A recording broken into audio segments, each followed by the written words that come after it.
Les producteurs de Vallon de Haute-Bretagne Communauté vous parlent. On va aller à la rencontre d'une espèce dont on n'a pas encore trop parlé, puisque on va découvrir un élevage de canards, si je ne dis pas de bêtises. On va aller pour ça à la ferme de Luguin avec Christophe Lelièvre. Bonjour à vous. Oui, bonjour. Vous allez bien. Donc les canards, c'est le cœur de votre activité. Oui, on est producteur de canards gras depuis une trentaine d'années à Mort-de-Bretagne. On fait l'élevage tout petit, de l'âge de 1 jour, jusqu'à ce qu'il soit dans l'assiette. Donc, quel va être le produit phare issu de cet élevage ? Le foie gras, bien entendu, puisqu'on est agriculteur, producteur de foie gras. Et on fait l'abattage, on fait toute la chaîne, jusqu'à de A à Z.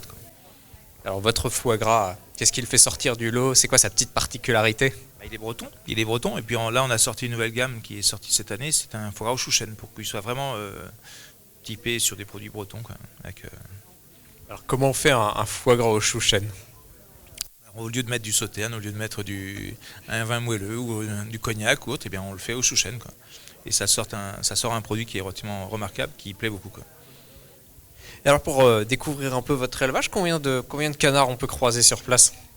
Alors sur la ferme, il y a à peu près 9-10 000 canards en permanence, entre les tout petits et puis ceux qui sont en gavage. Et alors comment tout ça a commencé ? Ça fait combien de temps que la ferme est active ? Alors j'ai repris l'exploitation en 1993, ça fait plus de 30 ans maintenant. Donc, et puis on a évolué petit à petit et puis, pour monter toute une gamme de produits. On vend à peu près 80 produits aujourd'hui. Ça, j'allais le dire, il suffit de regarder le stand qu'on a devant nous pour se rendre compte qu'en 30 ans, vous avez développé un savoir-faire sur pas mal de sujets. Alors je vais être curieux, du coup persillé, tiens, qu'est-ce que c'est ?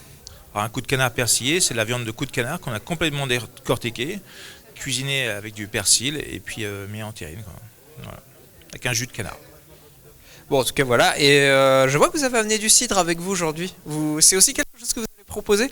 Oui, alors aussi, parallèlement à cela, j'avais planté, il y a une trentaine d'années, 8 hectares de vergers. J'en ai replanté depuis. On a 12 hectares de vergers en pommes à cidre et jus de pomme bio. Donc on vend nos pommes, une bonne partie, et puis le reste, on le met en bouteille et puis on le vend en direct. Bon, maintenant qu'on a bien faim après avoir découvert tous ces produits, où est-ce qu'on trouve justement ces produits ? Comment on fait si on a envie de goûter ? Alors on peut les trouver chez nous, dans la zone industrielle de Courbeton, sur notre site de transformation.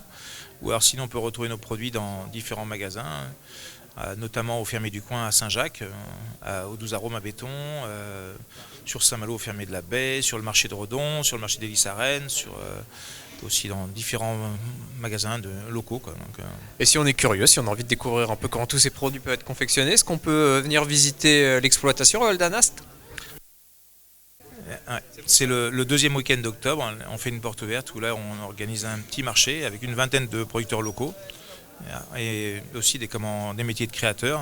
Et là on fait visiter, on fait un tour d'exploitation. On ne peut plus aller dans les bâtiments puisque pour des raisons sanitaires c'est plus possible. Eh ben, rendez-vous en octobre, en tout cas, ou avant. Vous avez entendu beaucoup de commerces différents. Je rappelle que nous venons de découvrir la ferme du Luguin avec Christophe Lelièvre. Donc cette ferme, elle est du côté de Val d'Anast. Merci à vous. Merci.